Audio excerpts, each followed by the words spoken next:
हम्म। तो कल हम लोग बड़ी बेसिक चीज देख रहे थे, है ना, कि किस तरह से हमें वर्क करना है। लैपटॉप बंद कर दो। तो किस तरह से हमें चीजें करना है, बड़ी बेसिक चीजें हम लोग क्या कर रहे थे, देखने की कोशिश कर रहे थे कि देखो जैसे मैथ की सिंपल सी सवालें होती हैं छोटी छोटी, उसी टाइप से प्रोग्रामिंग भी होती है। फिर ये भी लग रहा होगा यार कि सर इसमें ज्यादा मैथ तो नहीं है ना। तो कोई मैथ वैथ नहीं, यही जोड़ घटाना गुणा भाग ज्यादा से ज्यादा है। ज्यादा से ज्यादा ये होगा कि मान लो तुमको कोई चीज किसी चीज का फार्मूला याद नहीं है, तो कोई बात नहीं, फार्मूला तुम्हें नेट पे क्या हो जाता है, किसी भी चीज का मिल जाता है। लेकिन परसेंटेज और इधर उधर जो बड़ी बेसिक बेसिक बातें हैं, इससे ज्यादा कोई गणित इसमें नहीं है, ये भी याद रखो। कोई ऐसा मत सोचना कि बड़ा इसमें मैथ है क्या सर, ये है वो है। ये तो हम बता रहे थे कि जनरली तुम लोग अपनी प्रॉब्लम जब सॉल्व करते थे तो मैथ की तो तुम्हारा अप्रोच क्या रहता था, वही अप्रोच तरीका वैसा ही कुछ होगा। लेकिन इसमें कोई मैथ वैथ नहीं है, बड़ी सिंपल सी चीजें हैं। बस ज्यादा से ज्यादा कहीं अगर तुम्हें मैथ मिलेगा तो यही मिलेगा, कहीं गुणा कर दिया, कहीं घटा दिया, कहीं कुछ भाग दे दिया, बस इसी टाइप का बहुत बेसिक मैथ होगी तो होगी। और वो भी तुम्हें नहीं करनी, तुम्हें तो बस लिखना है फार्मूला। बाकी गुणा भाग जोड़ घटाना करने के लिए कौन बैठा है, ये कंप्यूटर खुद बैठा है। तुमको नहीं 3 अक्षर का या 5 अक्षर का गुणा करना है या भाग करना है कि तुमको लगे, है ना। तो कोई खास मैथ नहीं है, बस सिंपल सा अपने दिमाग का लॉजिक इस्तेमाल करना है, और उतना लॉजिक जितना सबके पास है। ठीक है। तो देखो तो हमने एक चीज बताई थी भाई, कोड करोगे, कोड करने में तुमको जरूरत पड़ेगी किसकी, वेरिएबल्स की। भाई जब कोड करोगे तो कुछ भी काम करोगे तो उस काम में डेटा की रिक्वायरमेंट होगी। कुछ भी हो, जैसे अगर हम कंप्यूटर पे ये सब दुनिया भर का, जैसे तुम टिकट बुक करते हो, टिकट बुक करते हो, तो टिकट बुक करने के टाइम पे तुम अपना नाम डालते हो, एज डालते हो, जेंडर डालते हो, टिकट का पैसा डालते हो, है ना, सब कुछ डालते हो ना, कितने लोग पर टिकट करना है। तो ये सब क्या है, कहाँ से कहाँ, तो ये सब डेटा है। यही सब क्या है, डेटा है। अब ये डेटा को कंप्यूटर में यूज कैसे किया जाए, तो उसके लिए यूज हो रहे होंगे क्या, वेरिएबल। कोई भी काम हो रहा होगा, दुनिया का कोई भी सॉफ्टवेयर बना होगा, तो उस सॉफ्टवेयर में एक चीज बड़ी कॉमन होगी, क्या होगी, डेटा होगा। अब वो डेटा कैसे काम कर रहा होगा, उसके लिए कैसे कोड लिखा गया होगा। तो भाई डेटा है, तो डेटा को रखने के लिए किसी वेरिएबल का क्या किया गया होगा, यूज किया गया होगा। और डेटा क्या होता है, हर चीज एक डेटा है। हर चीज क्या है, हाँ एक डेटा है कि भाई तुम्हारा नाम, एज, ये वो, कहाँ से कहाँ तक जा रहे हो, कितने टिकट बुक कर रहे हो, या फिर फ्लिपकार्ट से सामान खरीद रहे हो तो सर्च कर रहे हो, ढेर सारा रिजल्ट आ रहा है, वो जो रिजल्ट आ रहा है वो क्या है, डेटा। जो रिजल्ट आ रहा है वो क्या है, डेटा है। उसमें तुम सामान खरीद रहे हो, क्वांटिटी सेलेक्ट कर रहे हो, सर एक उसके कपड़ा खरीद रहे हो अगर अमेजन से, तो साइज सेलेक्ट कर रहे हो कि भैया शर्ट की साइज क्या होगी, पैंट की साइज क्या होगी, जूते की साइज क्या होगी। तो वो जो साइज है कि भाई 7 नंबर है कि 8 नंबर है, शर्ट पैंट 38 है कि 40 है कि 42 है, वो सब क्या है, सब डेटा। अब वो डेटा यूज करने के लिए, मैनेज करने के लिए प्रोग्रामिंग लैंग्वेज में यूज होते हैं क्या, वेरिएबल्स, जैसे तुम्हारे मैथ की प्रॉब्लम्स में बचपन में हुआ करते थे। ठीक है। तो बस इस तरह से यूज करना है। लेकिन हाँ, अब जावा के कुछ नियम है। जैसे कुछ लैंग्वेज ऐसी हैं जो कहती हैं कि भाई वेरिएबल है, आप डायरेक्टली डेटा रखो, यूज करो। लेकिन सेलेनियम, सॉरी, जावा इस चीज के लिए मना करता है। जावा कहता है नहीं भाई, डायरेक्टली आपको यूज नहीं करना है। जो भी डेटा रखना है तो उसका कुछ टाइप है ना। भाई डेटा को वेरिएबल में रखने का प्लान कर रहे हो, तुम यही चाह रहे हो ना कि एक डेटा है उसको हम कहाँ रखें, वेरिएबल में। तो ऐसे डायरेक्टली वेरिएबल में नहीं रख सकते। सबसे पहले वेरिएबल का क्या बताओ, टाइप। और वही टाइप बताना जिस टाइप का आपका डेटा है। अब ऐसा नहीं हो, अब जैसे कि बात कर रहे हो वो उसकी 10वें नंबर की, और उसको रख रहे हो कहाँ, इंट में। अब इन्होंने देख लिया डेटा भी कई तरह का होता है, इसीलिए इन्होंने आपको 8 डेटा टाइप बना के दे दिया। कहा भैया इन्हीं 8 में से कुछ ना कुछ होगा, इन्हीं 8 में से कुछ ना कुछ होगा। जैसा तुम्हारा डेटा तुमको पता है कि भाई इसके लिए दशमलव के लिए डबल यूज करना है, फ्लोट यूज करना है, इसके लिए ये यूज करना है, इसके लिए ये यूज करना है, ये तुमको क्या है पहले से। अब तुमको पहले एक बार देख लिया। अब जैसा डेटा रख रहे हो वैसे ही वेरिएबल का क्या बनाओ, उसका टाइप डिफाइन करो, टाइप बताओ। जब एक वेरिएबल का आप टाइप बताते हो तो इसी को बोलते हैं क्या, डिक्लेरेशन। इसी को क्या बोलते हैं? डिक्लेरेशन। जैसे यहां देखो लाइन नंबर 10 में टोटल नाम का वेरिएबल क्या किया गया है? डिक्लेयर किया गया है ना। और डिक्लेयर किया गया है किससे? डबल से, कि इसका टाइप क्या है? डबल है। इसके बाद उसमें तुम क्या रख सकते हो? डबल ही रख सकते हो, और कोई मतलब दशमलव वाला नंबर रख सकते हो, यानी दशमलव वाला ही नंबर रख सकते हो, ठीक है। जैसे देखो लाइन नंबर 12 में हमने वाई नाम के वेरिएबल को डिक्लेयर किया है ना। लाइन नंबर 12 में हमने क्या किया है? वाई नाम के वेरिएबल को डिक्लेयर किया है। लाइन नंबर 14 में हमने किसको किया है? डबल नाम के और जेड नाम के वेरिएबल को क्या किया है? डिक्लेयर किया है। तो ये जो तीनों लाइनें, चाहे 10 हो, चाहे 12 हो, और चाहे 14 है, ये लाइनें क्या है? वेरिएबल को डिक्लेयर करें। इसके बाद तुम ये भी देख रहे हो लाइन नंबर 11 में वेरिएबल के अंदर पहली बार वैल्यू आ रही है कि नहीं आ रही? टोटल वेरिएबल के अंदर पहली बार वैल्यू आ रही है, तो इसका मतलब है कि ये जो हो रहा है इसे क्या बोलते हैं? इसमें पहली बार वैल्यू आ रही है, इसी को बोलते हैं क्या? इनिशियलाइजेशन। क्या बोलते हैं? इनिशियलाइजेशन। जैसे y बराबर 470 किया, ये भी क्या है? इनिशियलाइजेशन है। z बराबर क्या आएगा? जो भी यहाँ गुणा भाग होके उत्तर आएगा वो किस में आएगा? z में आएगा ना। तो z का भी क्या हो रहा है? इनिशियलाइजेशन हो रहा है। तो दो चीजें आपको मिलेंगी, एक डिक्लेरेशन वेरिएबल का और दूसरा क्या? इनिशियलाइजेशन। ठीक है। इस तरह से आपको काम करना है, चाहे परसेंटेज निकालना हो, गुणा निकालना हो। जैसे एक इस, जैसे मान लो एक रेक्टेंगल है, एक यही कमरा है, इस कमरे का क्षेत्रफल निकालना हो तो क्या होगा? लंबाई गुणे चौड़ाई। तो इसीलिए उसकी लंबाई लो, चौड़ाई लो, तो फिर क्या करोगे अगर ये प्रॉब्लम करनी है? मान लो। अच्छा, तो देखो इस तरह से यहाँ कोड लिखा। हमने कोड कहाँ लिखा? मेन मेथड के अंदर। एक काम करते हैं, ये जो कोड लिखा है इसे कट कर दिया हमने, हटा दिया। एक मेथड बनाया। हमारे यहाँ के सामने देखो एक मेथड बना रहे हैं, पब्लिक स्टैटिक वाइड, और मेथड का नाम रख दे रहे हैं वेरिएबल क्या? बेसिक्स।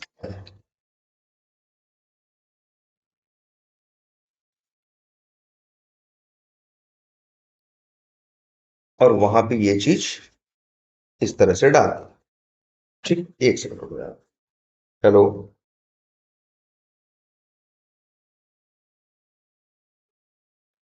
ठीक है,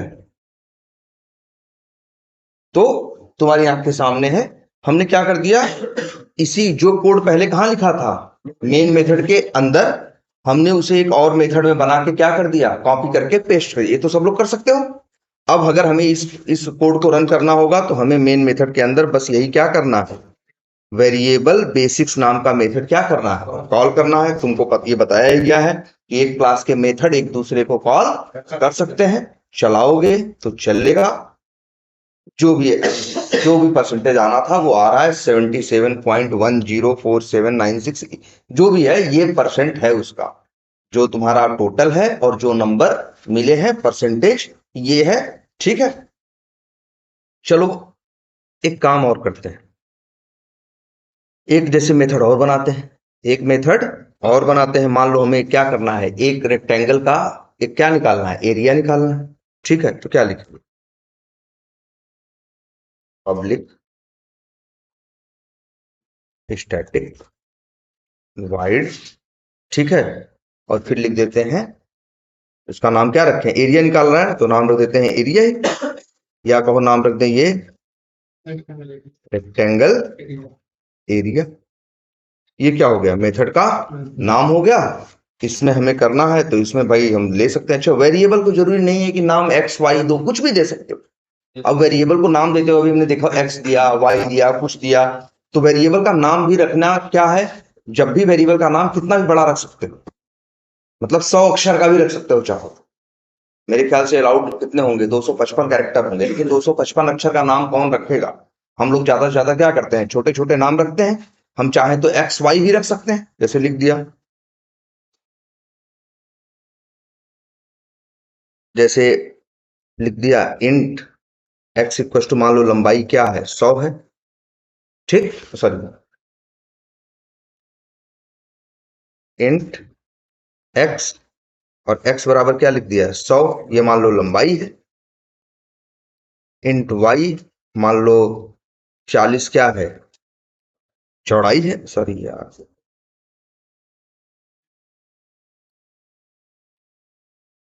वाई क्या है, 40 है। अब एरिया क्या होगा, मान लो फिर ले लें जेड, इन भाई जेड में लेना है तो जेड को भी क्या करना पड़ेगा, डिक्लेयर जेड बराबर एक्स इंटू वाई।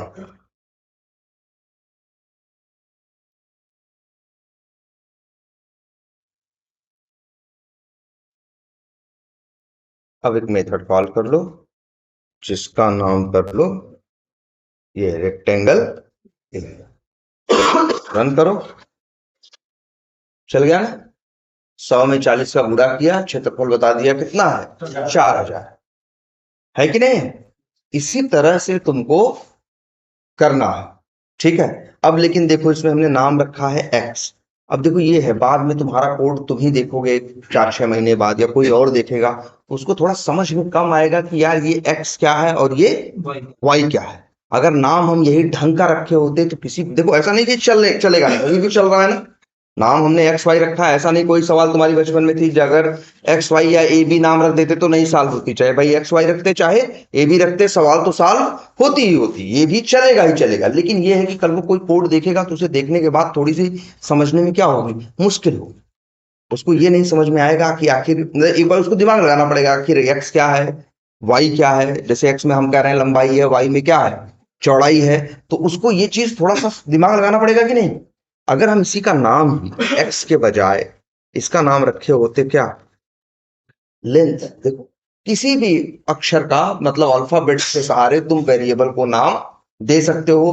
2 अक्षर, 4 अक्षर, 6 अक्षर, 8 अक्षर, 10 अक्षर, जैसा तुम्हें नाम रखना हो। हमने नाम क्या रख दिया, इंट लेंथ। अब भाई एक्स तो नहीं लिखोगे, अब क्या लिखोगे यहाँ पे, लेंथ। इंट वाई है तो इसको लिख देते हैं विड्थ, ठीक। ये क्या हो गया, इसकी विड्थ हो गई। और इसको लिख देते हैं क्या, एरिया। एरिया बराबर फिर यहाँ एरिया लेंथ और गुणे विड्थ, और ये हो गया तुम्हारा क्या, एरिया। अब ये अब भी वही काम करेगा कोड, अब भी आंसर तो 4000 ही देगा। लेकिन ये अब कोड समझने में ज्यादा आ रहा है ना। कोई बहुत दिन बाद देखेगा या कोई नया आदमी इसे देखेगा तो उसे समझ में आएगा कि अच्छा, जो 100 है ये लंबाई है। भाई इतनी अंग्रेजी जानता है, लेंथ मतलब लंबाई और विड्थ मतलब क्या, चौड़ाई। तो समझ में आएगा अच्छा 100 लंबाई है, 40 क्या है, चौड़ाई है। और इसका गुणा करके ये लोग क्या निकाल रहे हैं, उसका एरिया निकाल रहे हैं। नाम ऐसा नहीं एक्स वाई जेड पे नहीं चलता, इसीलिए होता है नाम कुछ ढंग का रख। जब भी कोई प्रोग्राम कोई कोड लिख रहे हो उसमें वेरिएबल्स यूज कर रहे हो तो वेरिएबल्स का नाम ढंग का रखो, वेरिएबल्स का नाम लॉजिकल रखो, ऐसा रखो कि जिससे तुम्हें बाद में समझ में आए कि इसका पर्पस क्या था और क्या नहीं था। काम तो पहले भी करता, काम अब भी कर रहा। क्लियर है ये बात। अब एक बात और याद रखो, लेकिन हाँ वेरिएबल के नाम कभी ऐसे मत रख देना, जैसे ऐसे मत कर देना। वेरिएबल के नाम में स्पेसेस आपको यूज नहीं करने हैं। सिर्फ क्या यूज करने हैं, अल्फाबेट्स ऐसे यूज करने हैं जैसे हम यहाँ यूज कर रहे हैं, ठीक है। नंबर भी यूज कर, नंबर भी यूज कर सकते हो, कैसे, ऐसे जैसे हमने लिख दिया लेंथ 1 2 3, तो हर जगह क्या कर दें, लेंथ 1 2 3। तो ये भी एरर नहीं दे रहा है। तो वेरिएबल्स के नाम में या तो क्या यूज करोगे, अल्फाबेट्स अक्षर, और या फिर आपके न्यूमेरिक कैरेक्टर्स जिसको बोलते हैं मिला के अल्फा न्यूमेरिक। जब कहीं एक वर्ड आ जाए तुम्हें कहीं पढ़ने पे, क्या, अल्फा न्यूमेरिक, इसका मतलब होता है कि ऐसी चीज जिसमें अल्फाबेट्स भी हैं और जिसमें नंबर भी हैं। जैसे लेंथ 1 2 3 क्या है, अल्फा न्यूमेरिक, ठीक है। तो जो वेरिएबल का नाम यूज कर सकते हो या तो अल्फाबेट रखो या तो क्या रखो, अल्फा न्यूमेरिक रखो। लेकिन प्योरली न्यूमेरिक मत रख देना, ये नहीं चलेगा। ऐसे बीच में रहेगा तो भी चलेगा। जैसे ये देखो, ये वाली बात समझ रहे हो ना। वेरिएबल का नाम 123 मत रख देना, वेरिएबल का नाम 123 सिर्फ नंबर नहीं हो सकता। क्या होगा, जब भी होगा तो या तो अल्फा न्यूमेरिक ऐसे भी रख सकते हो। अच्छा, ये भी सही है। अल्फा न्यूमेरिक का मतलब भाई अब ऐसा नाम हम रखेंगे नहीं, इससे समझने में क्या होगा, परेशानी होगी।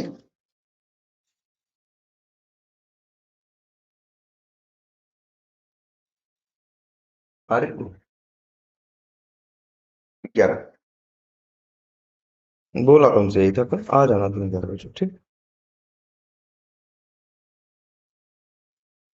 नहीं अभी आएंगे तो देखेंगे।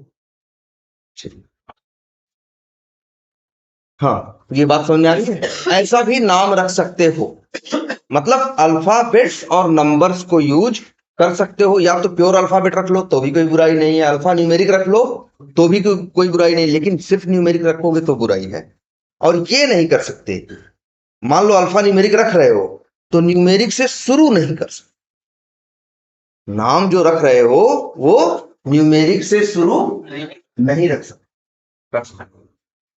ये नंबर यूज करना है, नाम के बीच में यूज करो, अंतिम में यूज करो, कहीं भी यूज करो, फर्क नहीं पड़ता, लेकिन तुम्हें स्टार्टिंग में यूज नहीं करना, ये तुम्हें ध्यान देना। क्लियर है बात? बिल्कुल। अब स्पेशल कैरेक्टर का मतलब, स्पेशल कैरेक्टर कौन से यूज करोगे? स्पेशल कैरेक्टर एक यूज कर सकते हो क्या, अंडरस्कोर। हाइफन यूज नहीं कर सकते, क्वेश्चन मार्क यूज नहीं कर सकते, कोई स्पेशल कैरेक्टर नाम में इस्तेमाल नहीं कर सकते सिवाय किसके, अंडरस्कोर। ना ना अंडरस्कोर देखो दो होते हैं ना, ये है तुम्हारा हाइफन और ये है तुम्हारा नीचे वाला जो अंडरस्कोर। अंडरस्कोर यूज कर सकते लेकिन हाइफन यूज नहीं कर सकते। अंडरस्कोर से शुरू भी कर सकते हो लेकिन, और बस यूज करोगे क्या, यूज करोगे अंडर स्कोर। वैसे जनरली हम लोग ऐसा करते नहीं है, लेकिन तुम्हें जरूरत पड़े तो तुम कर सकते हो। तो एक ही स्पेशल कैरेक्टर यूज करना है तुम्हें, क्या, अंडर स्कोर। और बाकी जो नाम वेरिएबल्स के देने हैं तुम्हें क्या देने हैं, अल्फा न्यूमेरिक। उनकी साइज क्या संभव है, हेलो, अभी तो हम यहाँ क्लास ले रहे हैं। वहीं बैठो, वहीं सिग्मा में जाओ, सेकंड फ्लोर पे था।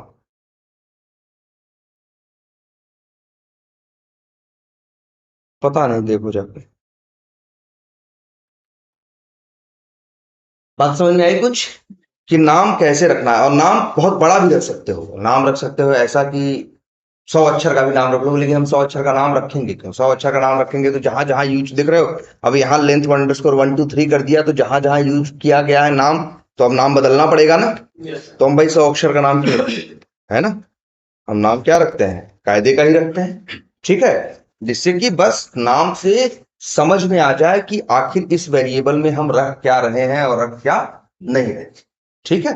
वैसे अगर नाम एक्स वाई भी रखोगे तो कोई फर्क नहीं पड़ता, कोड तो चलेगा ही चलेगा। लेकिन यही है, कल को बाद में उसको ठीक कर, मान लो कोड में कुछ दिक्कत हुई, कुछ से सही करना हुआ या बाद में देखना हुआ, उसमें कुछ चेंज करना हुआ या उसमें कुछ नया जोड़ना हुआ, तो तुम्हें समझने में थोड़ी सी क्या होगी, मुश्किल होगी, अगर तुमने ढंग के नाम नहीं रखे होंगे तो।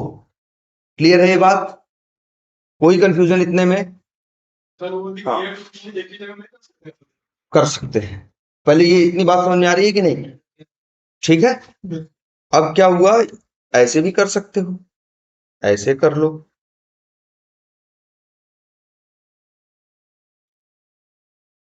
मतलब ये है सिंपल सा रूल कि एक वेरिएबल यूज करने से पहले, इनिशियलाइज करने से पहले वेरिएबल का डिक्लेयर होना जरूरी है। तुम ऊपर एक बार में ही कर दो टॉप पे, तुम क्या कर दो, एक बार ही कर दो टॉप पे कर दो, तो भी क्या होगा, तो भी ये काम करेगा। बस ये है, जो भी वेरिएबल यूज करो, यूज करने के पहले उनका डिक्लेयर होना जरूरी है। चाहो तो एक लाइन पहले कर दो, चाहे तो 4 लाइन पहले कर दो, लेकिन हाँ ऐसा मत करना कि पहले वेरिएबल यूज करो और कहो बाद में डिक्लेयर करेंगे। पहले वेरिएबल को इनिशियलाइज कर दो और कह दो बाद में डिक्लेयर करेंगे, तो ये नहीं चलेगा। पहले डिक्लेरेशन क्या होगा, सबसे पहला काम है वेरिएबल को क्या करना, डिक्लेयर करना। क्लियर है ये बात, ठीक है। बार बार इंट लिखना पड़ रहा है, एक ही बार में हो सकता है, बिल्कुल हो सकता है। पहली बात, इतनी बात समझ में आ रही है, इसमें कोई कंफ्यूजन नहीं है, ठीक है। अब अच्छा देखते हैं, चलो एक और ऐसे प्रॉब्लम करते हैं। मान लो पब्लिक स्टैटिक वाइड, मान लो हमें क्या करना है, मान लो हमें किसी की सैलरी कैलकुलेट कर, किसी की क्या करनी है, सैलरी कैलकुलेट करनी है। तो सैलरी कैलकुलेट करनी है, तो एक मेथड बना दिया जिसका नाम कर दिया क्या, सैलरी कैलकुलेट, या कैलकुलेट सैलरी करके हमने क्या बना दिया, एक मेथड का नाम बना दिया। यहाँ कोड लिखते हैं भाई, सैलरी किसी की होती है तो क्या होता है, सैलरी में एक हिस्सा होता है क्या, बेसिक। सैलरी में क्या होता है, बेसिक होता है आपकी सैलरी में, एचआरए होता है, पीएफ होता है, ठीक है, कुछ इनकम टैक्स कटता है ना, दुनिया भर के कई कंपोनेंट्स होते हैं जिससे आपकी सैलरी बनती है। तो चलो कुछ बेसिक बेसिक लिखते हैं। तो हम पे भाई सैलरी कैलकुलेट करनी होगी तो क्या होगा, बेसिक होगा। तो क्या नाम है, चाहे तो बी नाम रख दें और चाहो तो सिर्फ क्या लिखते हैं, बेसिक लिख दो, जिससे समझने में ज्यादा क्या रहे, आसानी रहे। तो लिखा क्या, इंट बेसिक, और ये क्या हो गया, वेरिएबल डिक्लेयर हो गया। ये क्या हो गया, वेरिएबल डिक्लेयर हो गया। फिर लिखा हमने बेसिक इक्वल टू, मान लो सैलरी किसी की बेसिक 80,000 रुपए है, तो 80,000 क्या हो गया उसका बेसिक। ठीक है, ऐसे लिख सकते हैं, कोई दिक्कत इसमें। अच्छा, एक तरीका और देखो लिखने का, बेसिक इक्वल टू 80,000। यहां हमने क्या किया है, देखो पहले हम क्या कर रहे थे, पहले डिक्लेयर करते थे, बाद में क्या करते थे, इनिशियलाइज करते थे। इनिशियलाइज का मतलब वैल्यू डालना, यहां देख रहे हो सेम ही लाइन में डिक्लेयर भी हो जा रहा है। डिक्लेयर का मतलब वेरिएबल के पहले वेरिएबल का टाइप लिखना, ये क्या कहा जाता है, डिक्लेरेशन। और वेरिएबल में वैल्यू डालना क्या कहा जाता है, इनिशियलाइजेशन। यहां दोनों एक ही लाइन में हो रहा है ना, तो ये भी तुम कर सकते हो। बहुत से लोग ऐसे करते हैं, इसको बोलते हैं क्या, declaration and initialisation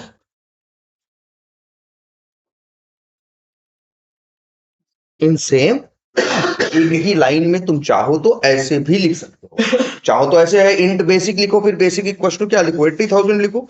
sir 2 minute के लिए पॉज कर देंगे, बिल्कुल।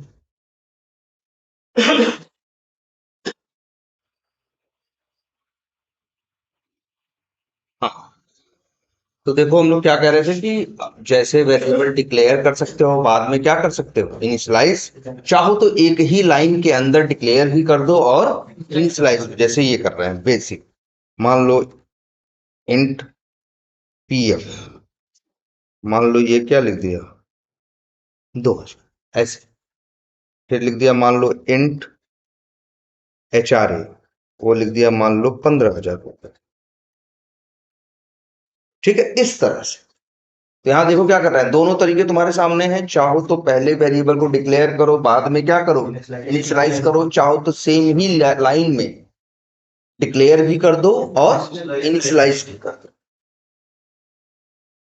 लेकिन हाँ, अच्छा बेसिक हो गया एचआरए, फिर लग दो मान लो इंट, जीएसटी नहीं होती सैलरी में भाई, इंट ग्रॉस सैलरी बोलते हैं, जो सब कुछ जोड़ने पे बनता है उसे क्या बोलते हैं, ग्रॉस। ठीक है, ग्रॉस माने संपूर्ण, टोटल। ठीक है, तो ग्रॉस, ग्रॉस सैलरी होगी, ग्रॉस बराबर क्या हो जाएगा, फॉर्मूला बेसिक प्लस पीएफ और प्लस एचआर। ये क्या हो गया तुम्हारा ग्रॉस। एचआरए होता है हाउस रेंट अलाउंस। जब भी तुम्हारी कोई सैलरी होती है तो उसमें एचआरए जरूर होता है, इंक्लूडेड होता है तुम्हारी सैलरी में, एचआरए भी होता है। अगर तुम कंपनीज में जब काम करते हो तो पता चलता है कि अगर तुम अपने जहां रहते हो रेंट का स्लिप देते हो तो उस पैसे पे तुम्हारा टैक्स नहीं लगता। ठीक है, तो एचआरए होता है हाउस रेंट अलाउंस। ठीक है, ऐसे टीए होता है, ट्रेवल अलाउंस, फिर इसके बाद क्या होता है, डीए होता है ना, ग्रेचुटी होती है, दुनिया भर के कंपोनेंट होते हैं एक सैलरी में। लेकिन मान के चलो हम बेसिक बातें लिख रहे हैं, बेसिक है, पीएफ है, और क्या है, एचआरए है, और फिर क्या है, basic plus PF plus HRA, ये तीनों को मिलकर क्या बनेगा, ग्रॉस। अब इसके बाद मान लो 10% क्या लग रहा है, इनकम टैक्स लग रहा है। टोटल पे 10% क्या लग रहा है, इनकम टैक्स लग रहा है। तो 10% इनकम टैक्स अगर मान लो, तो हम लिख सकते हैं, ऐसे लिख दें, int tax percent equal to कितना, 10। ये 10 है। अब पहले टैक्स निकालते हैं, तो 10% पहले कैसे, ग्रॉस का 10% कैसे निकालेंगे, तो ग्रॉस का हो जाएगा, ये लिख देंगे इंट, देखो ग्रॉस गुणे 10 और बटे 100, इससे क्या मिलेगा तुम्हें? तो ये मिल जाएगा, नंबर ही मिलेगा इंट, ये क्या हो गया? टैक्स अमाउंट हो गया ना। ये क्या हो गया? Tax amount. कितना टैक्स कट रहा है? ग्रॉस गुणे 10 बटे 100। तो अब देखो, अब तो नेट सैलरी हाथ में कितनी आएगी? तो जितना ग्रॉस है उसमें से इनकम टैक्स कट जाएगा, जो टैक्स अमाउंट है, तो जो बचेगा वही क्या होगा तुम्हारा? वही सैलरी तुम्हारे अकाउंट में आएगी। फिर क्या हो गया? इंट नेट, हाँ, salary equals to gross minus tax.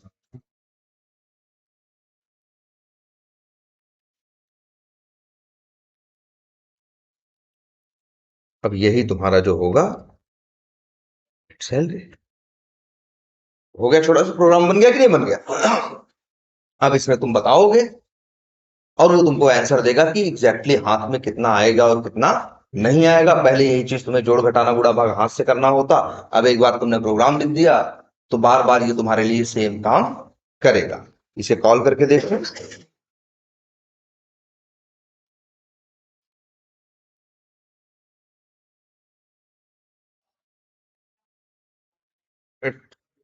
87,300 है ना?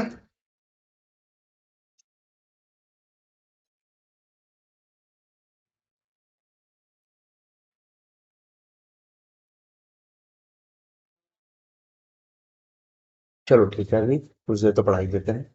हाँ, अरे सॉरी, हमने गुणे 10 क्यों लिख दिया? हमने क्या लिखना चाहिए था? Tax percent. तो ये प्रॉब्लम सबको समझ में आ रही है? बहुत आसान सा था ना? ठीक है, इस तरह से अब ये तुम यूज करो तो तुम्हें बताएगा कितनी सैलरी आएगी। 87,300 क्या आ रही है? हाथ में आ रही है, और बाकी कुछ पैसे क्या कट जा रहे हैं? टैक्स में चले जा रहे हैं, है ना? अगर चाहो पूरा सब कुछ प्रिंट करना यहाँ पे,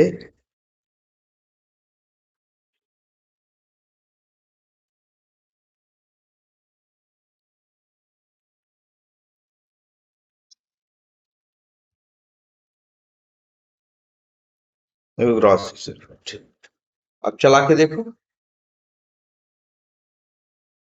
87,300 से क्या है? नेट सैलरी है। 9,700 रुपए क्या लग रहे हैं? टैक्स लग रहे हैं। और 97,000 रुपए उसकी क्या है? Gross salary. मतलब टोटल सैलरी 97,000 है, टैक्स 97,100 रुपए कट रहे हैं, और और 87,300 रुपए उससे क्या आ रहे हैं? हाथ में आ रहे हैं। तो इसने ये कैलकुलेट करके दिखा दिया ना। इस तरह से करना है। अब से तुम्हें एक बात ये भी पता चल गई कि वेरिएबल को पहले डिक्लेयर करना, बाद में इनिशियलाइज करना जरूरी नहीं है। चाहो तो एक ही लाइन के अंदर डिक्लेयर भी कर सकते हो और इनिशियलाइज भी कर सकते हो। क्लियर है ये बात? अच्छा, ये एक काम और करते हैं यहाँ पे। अगर हम यहाँ लिखें दोबारा इंट,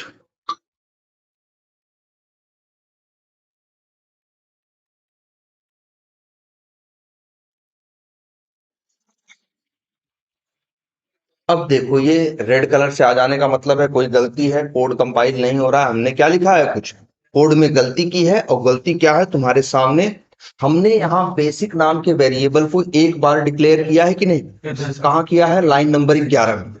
और फिर देखो ध्यान से, यहीं पे सामने लाइन नंबर 12 में हम दोबारा उसी वेरिएबल को डिक्लेयर कर।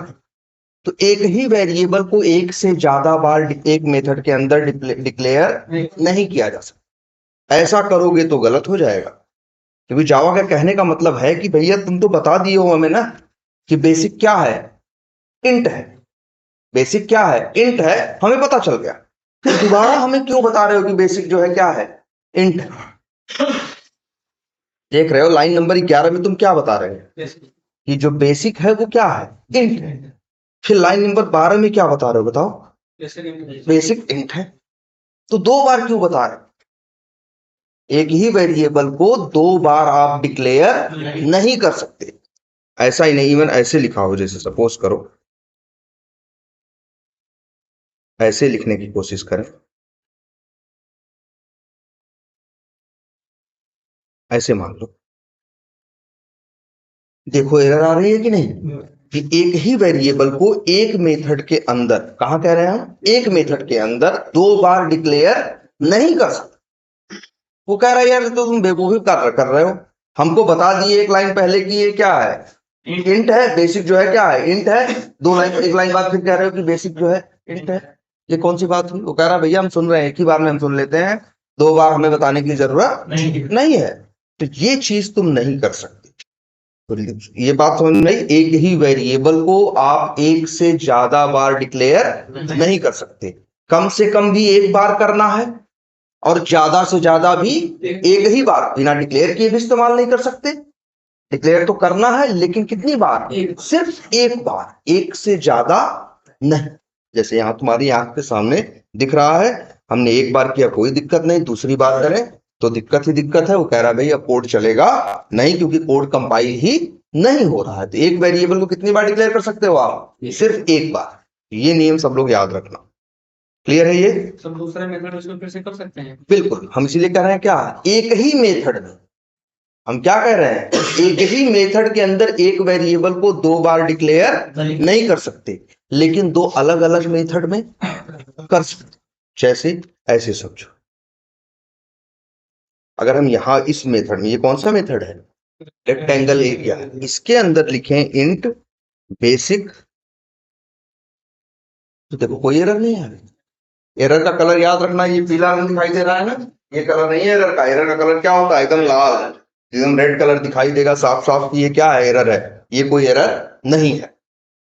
ये क्या बताएंगे आगे क्या मतलब है ये येलो कलर का, लेकिन ये कोई एरर नहीं है। तो देखो इस मेथड में कर रहे हैं तब कोई दिक्कत नहीं। हमने इसलिए क्या बोला, एक ही मेथड के अंदर एक वेरिएबल को दो बार डिक्लेयर नहीं कर सकते, लेकिन दो अलग अलग मेथड में कर सकते हो। इसको कुछ समझो ऐसे ही कि ये जो वेरिएबल है ये किस मेथड का वेरिएबल है, सैलरी कैलकुलेट का। किसका है, और सैलरी कैलकुलेट में क्या सिर्फ बेसिक ही एक वेरिएबल है? नहीं, बेसिक भी है, पीएफ भी है, एचआरए भी है, ग्रॉस भी है, टैक्स परसेंट भी है, टैक्स अमाउंट भी है, नेट सैलरी भी है। कितने वेरिएबल यूज हुए, 1 2 3 4 5 6 7। तुमने टोटल कितने वेरिएबल यूज किए यहाँ पे, 7 किए। 7 करो 10 करो फर्क नहीं पड़ता, ठीक है, लेकिन सातों के सातों के नाम क्या होने चाहिए, अलग अलग होने चाहिए। सेम किसी का भी नाम, जैसे वही नियम यहां भी चलता है, कोई भी एक घर में अपने दो बच्चों का नाम सेम नहीं रखता। वैसे ही यहां पे एक किसी भी मेथड के अंदर एक ही वेरिएबल को दो बार तुम डिक्लेयर नहीं कर सकते, लेकिन हाँ दो अलग अलग वेरिएबल मेथड में क्या करते हो, इसका आपस में, जैसे दो अलग अलग फैमिलीज हैं, दो अलग अलग परिवार हैं, वो भी अपने बच्चे का नाम वही रखे, वो भी अपने बच्चे का नाम रखे, तो इस पे तो कोई रोक नहीं है ना। तो वैसे ही सेम यहां कि दो अलग अलग मेथड में सेम नेम के वेरिएबल हो सकते हैं, लेकिन एक ही मेथड के अंदर सेम नेम के दो वेरिएबल नहीं हो सकते। आप उसे दो बार डिक्लेयर नहीं कर सकते।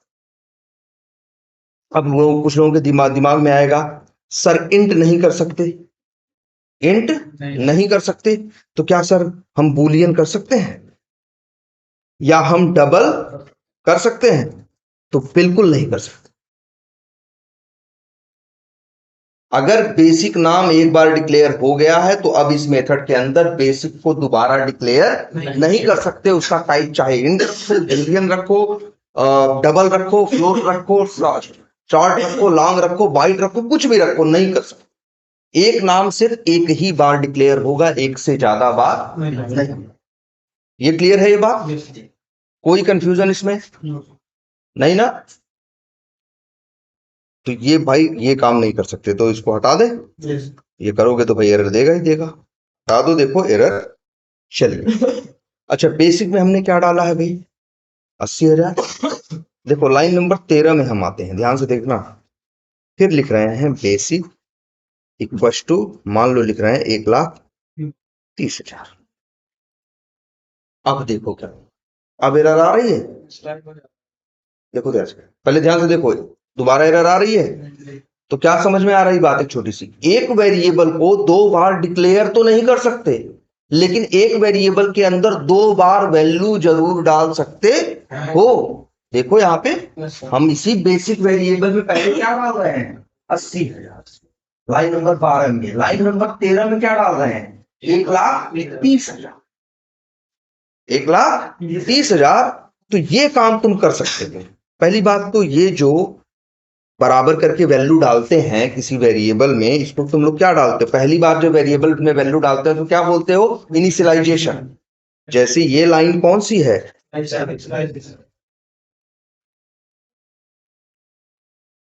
ठीक है, इसका एक और नाम भी है, जो वैल्यू पे डालने, एक वेरिएबल में वैल्यू पे डालने को एक नाम और देते हैं, और उसको बोलते हैं, क्या मालूम है?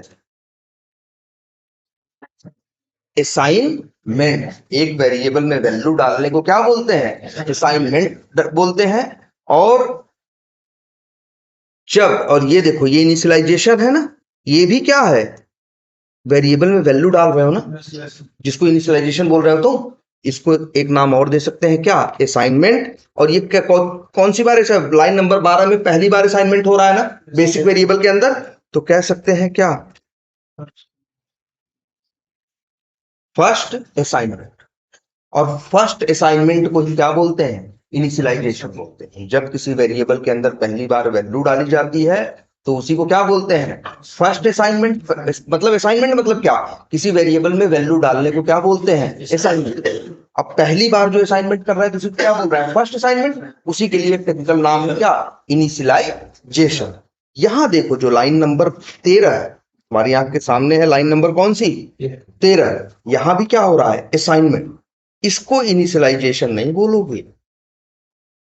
क्यों? क्योंकि लाइन नंबर 13 में पहली बार असाइनमेंट नहीं हो रहा है, ये दूसरी बार हो रहा है ना।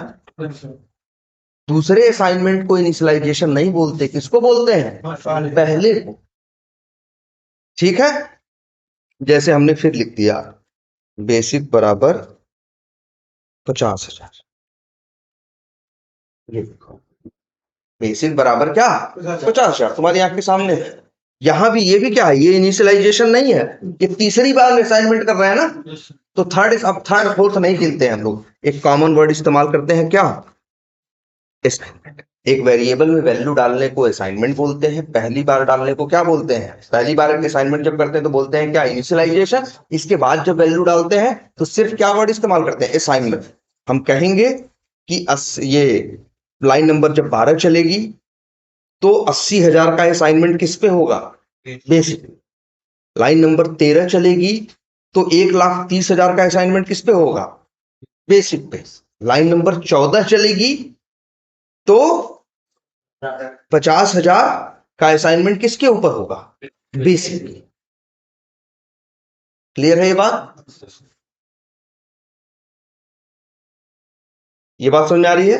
अच्छा देखो, अब तुमको थोड़ा सा ये लग रहा होगा कि यार सर, एक ही वेरिएबल में बार बार वैल्यू डाल रहे हैं, ऐसा क्यों हो रहा है, या ऐसा कैसे हो रहा है? तो पहले इसके नाम पे जाओ। इसका नाम क्या है? वेरिएबल। इसका नाम क्या है? वेरिएबल। वेरी करना मतलब चेंज होना, एबल मतलब योग्य। जो चेंज होने योग्य हो वही क्या है? जो बदलने योग्य हो वही क्या होता है? वेरिएबल। ये तो इसके नाम में छुपा हुआ है। वेरिएबल का मतलब यही होता है कि एक वेरिएबल के अंदर तुम बार बार वैल्यू डाल सकते हो, इसकी कोई लिमिट नहीं है। एक वेरिएबल में देख रहे हो, इसी बेसिक नाम के वेरिएबल में हमने क्या डाला? 80,000। इसी बेसिक नाम के वेरिएबल में हमने क्या डाला? 1,30,000। इसी बेसिक नाम के वेरिएबल में हमने क्या डाला? ठीक है, तो एक ही वेरिएबल में तुम बार बार वैल्यू डाल सकते हो, इसमें कोई रोक नहीं है। मतलब क्या है? एक ही वेरिएबल को डिक्लेयर तो सिर्फ एक बार कर सकते हो, लेकिन असाइनमेंट जितनी बार मन करे तुम्हारा, जितनी बार तुम्हें जरूरत हो उतनी बार तुम उसमें असाइनमेंट कर सकते हो। ये बात समझ में आई? ये लाइन समझ में आ रही कि नहीं? लाइन नंबर 12, 13 और 14 हम कुछ नहीं कर रहे हैं, सिर्फ एक ही वेरिएबल में बार बार वैल्यू क्या कर रहे हैं? चेंज कर रहे हैं या असाइन कर रहे हैं। ठीक है, यहां इनिशियलाइजेशन कितनी बार हो रहा है? इनिशियलाइजेशन कभी 3 बार नहीं हो रहा है, असाइनमेंट 3 बार हुआ है। इनिशियलाइजेशन तो कब होता है? एक ही बार। जब पहली बार असाइनमेंट होता है तो उसी को क्या बोलते हैं हम लोग? इनिशियलाइजेशन बोलते हैं। अब अगर मान लो ये गणित की सवाल हम करें तो उत्तर क्या आएगा? अब बताओ, वो बेसिक में किसको जोड़ेगा? 80,000 को, कि 1,30,000 को, कि 50,000? तो ध्यान से इस बात को सब लोग समझो कि जब भी इसको आप रन करोगे, लाइन नंबर 12 चलेगी तो उसमें क्या आएगा 80,000। इसके बाद जब लाइन नंबर 13 चलेगी तो क्या आएगा 1,30,000 किसके बेसिक के ऊपर। तो याद रखना एक वेरिएबल एक टाइम पे एक ही वैल्यू ले सकता है, एक से ज्यादा नहीं। जब लाइन नंबर 12 चलेगी तो बेसिक में क्या आएगा 80,000। लाइन नंबर 13 चलेगी तो क्या आएगा 1,30,000। जब 1,30,000 डालोगे ना तो 80,000 छोड़ देगा, क्या ले लेगा 1,30,000 ले लेगा। इसके बाद लाइन नंबर 14 चलेगी तो क्या डाल रहे हो तुम 50,000। तो 1,30,000 क्या करेगा छोड़ देगा और क्या रख लेगा 50,000। अब लाइन नंबर 14 के बाद अगर बेसिक की बात करोगे तो बेसिक के बाद क्या पड़ा है 50,000 पड़ा है ना भाई। देखो 80,000 भी डाला हमने, 1,30,000 भी डाला और लास्ट में क्या डाला 50,000। जब 80,000 डाला तो 80,000 ले लिया। जब 1,30,000 डालेगा तो ये मत सोचना जोड़ देगा, 80,000 छोड़ देगा और नया वाला ले लेगा।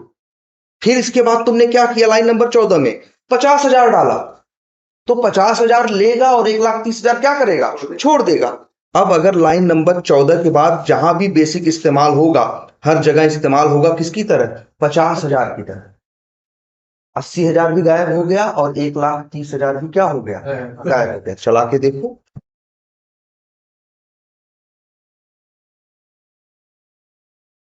देखो 50,000 के हिसाब से ग्रॉस सैलरी नेट सैलरी कितनी आ रही है ठीक है।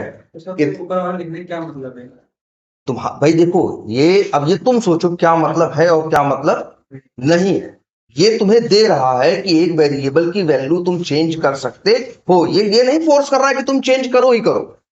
कभी कभी हमें चेंज करने जैसे ऐसे देखो, और जरूरी नहीं कि अगल बगल ही चेंज कर सकते हो। ये लो देखो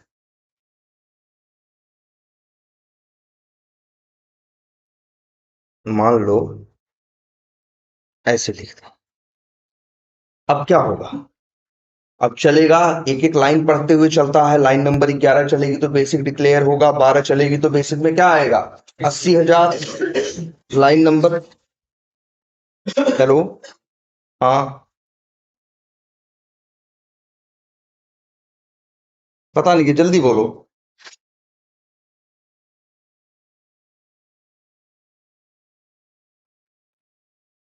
ठीक है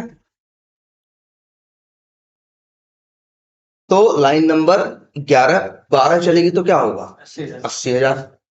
लाइन नंबर 13 चलेगी तो क्या आएगा 1,30,000। जब लाइन 1,30,000 आएगा तो 80,000 छोड़ के क्या ले लेगा 1,30,000। अगर तुमको ये चेक करना है कि सही में ऐसा हो रहा है कि नहीं, जरा यहां प्रिंट करो किसको बेसिक को, तो क्या प्रिंट होगा 1,30,000 प्रिंट होगा। लेकिन लाइन नंबर जब 15 चलेगी 15 तो खाली है। लाइन नंबर 16 चलेगी पीएफ की बात करेगा, 17 चलेगी तो किसकी बात करेगा एचआरए की। लाइन नंबर 18 चलेगी तो बेसिक में दोबारा क्या डाल रहे हो तुम 50,000। जब 50,000 आएगा उसके पास पहले क्या पड़ा था 1,30,000 ना। तो याद रख लेना एक वेरिएबल के पास जब नई वैल्यू आती है तो पुरानी वैल्यू क्या करता है वो फेंक देता है, छोड़ देता है, कहता हमें अब इससे मतलब नहीं है, हमें किससे मतलब है नई वाले से।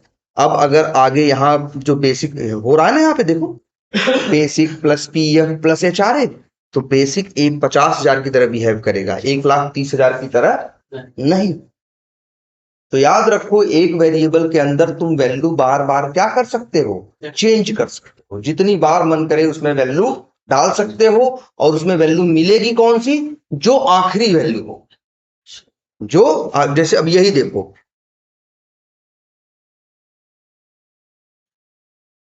ये देखो ऐसे देखो अच्छा यहां देखो। अब अगर हम इसकी और देखो पहले देखते हैं यहाँ गलती क्या क्या है। यहाँ गलती क्या है देखो ग्रास वेरिएबल एक बार इंट तुमने बता दिया डिक्लेयर कर दिया ना, देखो सामने 18 लाइन नंबर 18 में ग्रास को तुमने डिक्लेयर कर दिया और लाइन नंबर 21 में ग्रास को क्या कर रहे हो तुम फिर से डिक्लेयर कर रहे हो ना। जबकि हमने बोला कि एक वेरिएबल को 2 बार डिक्लेयर नहीं किया जा सकता, तो हटा दो। अब देखो एरर चली गई। अब जरा देखो अगर अब हम चलाएं तो क्या होगा। लाइन नंबर भाई ये मेथड जब चलेगा तो लाइन नंबर 11 चलेगी, 11 के बाद क्या चलेगी? 12 चलेगी तो बेसिक में क्या आएगा? 80,000। 13 चलेगी तो बेसिक में क्या आएगा? 1,30,000। तो यहां प्रिंट क्या होगा? 1,30,000। 80,000 गायब। 80,000 क्या हो गया? गायब हो गया। 80,000 नहीं मिलेगा। ये ध्यान से देखो, 80 लाइन नंबर, जब तक लाइन नंबर 12 के बाद अगर प्रिंट कराते तब तुमको भले 80,000 क्या हो जाता? मिल जाता, प्रिंट हो जाता। लेकिन लाइन नंबर 13, लाइन नंबर 14 के बाद क्या? लाइन नंबर 14 में क्या आ जाएगा? 1,30,000। जब 1,30,000 आएगा तो 80,000 को क्या करेगा? वो छोड़ देगा। 1,30,000 आएगा तो 80,000 को क्या करेगा? वो छोड़ देगा। और यहां प्रिंट क्या करेगा? अब यहां चलेगा तो प्रिंट क्या होगा? 1,30,000। अब भी आगे बढ़ो, पीएफ में क्या है? 2,000, एचआरए में क्या है? 15,000, बेसिक में क्या है? 1,30,000। तो ये किससे किसके किसकी तरह बिहेव करेगा? 1,30,000 की। अगर ग्रॉस प्रिंट करो यहां पे तो ग्रॉस में क्या आएगा? 1,30,000 प्लस 2,000 प्लस 15,000 मतलब कितना? 1,47,000। लेकिन फिर अगली लाइन पढ़ो, तुमने बेसिक को क्या कर दिया? 50,000 कर दिया। पहले बेसिक में क्या पड़ा था? 1,30,000 ना। तो 1,30,000 को क्या करेगा? छोड़ के क्या रख लेगा? 50,000। अब 50,000, अब आगे चलेगा लाइन नंबर 22। तो यहाँ basic plus PF plus HRA किए हो ना, तो यहाँ बेसिक 50,000 की तरह काम करेगा। तो 50,000 प्लस 2,000 प्लस 15,000 कितना हो जाएगा? 57,000। नहीं, 67,000। कितना आ जाएगा? 67,000। 67,000 किसके पास आएगा? ग्रॉस के पास। किस ग्रॉस के पास? उस ग्रॉस के पास जिसके पास पहले कितना था? 1,47,000। भाई देखो, जब ये लाइन चलेगी तो ग्रास में क्या आएगा? 1,47,000 आएगा कि नहीं आएगा? जब ये लाइन चलेगी तो बेसिक में क्या आएगा? 50,000।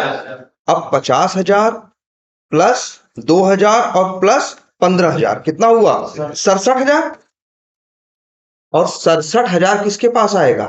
ग्रॉस के पास। उसी ग्रॉस के पास जिसके पास दो लाइन पहले क्या था? 1,47,000। तो नियम हमने बताया ना, कोई भी वेरिएबल जब नई वैल्यू मिलती है तो पुराना क्या करता है? छोड़ देता है। अब इस ग्राफ में क्या आ जाएगा? 67,000। तो प्रिंट करके देखो क्या आएगा? 67,000। रन करके देखो, सारी जो आंसर है मैच करो। पहले देखो, लाइन नंबर 13 वाला प्रिंट हुआ 80,000, है ना। लाइन नंबर 15 पे प्रिंट हुआ क्या? 1,30,000। फिर 17, 18 में पीएफ एचआरए आया, ग्रॉस क्या आया? Basic plus PF plus HRA. 1,47,000 आया कि नहीं आया? फिर बेसिक में क्या आया? 50,000। फिर 50,000 प्लस पीएफ प्लस एचआरए किए तो कितना आया? 67,000। देखो आया कि नहीं आया? 67,000। तो ग्रास क्या प्रिंट हुआ? 67,000 ना। फिर इसके बाद अब लेकिन ये बताओ ग्रास कितना है? 67,000। देखते रहो, इसको इसको कंपेयर करो। 67,000। अब देखो, 67,000 गुणे 10/100 तो कितना हो जाएगा? 6700। कितना हो जाएगा? 6700। तो टैक्स अमाउंट क्या हो गया? 6700। अब देखो, नेट सैलरी बराबर क्या हो जाएगा? Gross minus tax amount. Gross कितना रह गया था? 67,000। 67,000 में से घटा कितना? 6700। और बचा कितना आया? 60,300। ये नेट है। टैक्स अमाउंट कितना है? 6700 है। ग्रॉस कितना है? 67,000। अब कुछ समझ में आई बेसिक बात? कि याद रखो, एक वेरिएबल को बस याद रखना, एक मेथड के अंदर डिक्लेयर कितनी बार कर सकते हो? सिर्फ एक बार। लेकिन उसके अंदर असाइनमेंट जितनी बार मन करे उतनी बार कर सकते हो। तुम यही देख रहे हो, बेसिक के अंदर 3 बार हो रहा है। हो रहा है कि नहीं हो रहा है? Yes sir. बेसिक के अंदर 1, 2 और कहा गया 3 बार हो रहा है। ग्रॉस के अंदर 1 और 2 बार हो रहा है। और बाकियों के अंदर कितनी बार हो रहा है? एक बार। क्लियर है ये बात? यस। तो अब तुम्हें एक बात ये पता है, डिक्लेरेशन क्या होता है, इनिशियलाइजेशन क्या होता है, असाइनमेंट क्या होता है। ठीक है। और एक वेरिएबल के अंदर तुम बार बार असाइनमेंट कर सकते हो। और लेकिन हाँ, तुमसे कोई पूछेगा तो वैल्यू आएगी कौन सी? तो जब तुम चेक कर रहे हो उस समय जो लेटेस्ट वैल्यू उसमें पड़ी होगी वही उसकी वैल्यू होगी। जैसे अगर तुम लाइन नंबर 13 से बात पूछोगे कि बताओ बेसिक में क्या पड़ा है, तो वो थोड़ी कहेगा कि 1,30,000, तब वो बात करेगा किसके? 80,000। लाइन नंबर 15 से बात करोगे बेसिक में क्या पड़ा है, तो क्या बोलेगा? 1,30,000। जब तुम यहां लाइन नंबर 22 में बात करोगे तो क्या पड़ा होगा? 50,000। जो लेटेस्ट वैल्यू होती है वही उसको मिलती। एक वेरिएबल के अंदर बार बार वैल्यू डाल सकते हो, ठीक है, और जो लेटेस्ट वैल्यू होगी वही आपको दिखाई देगी। क्लियर है ये बात? ठीक है, आज इतने पे रोकते हैं क्लास, कल लेंगे अब।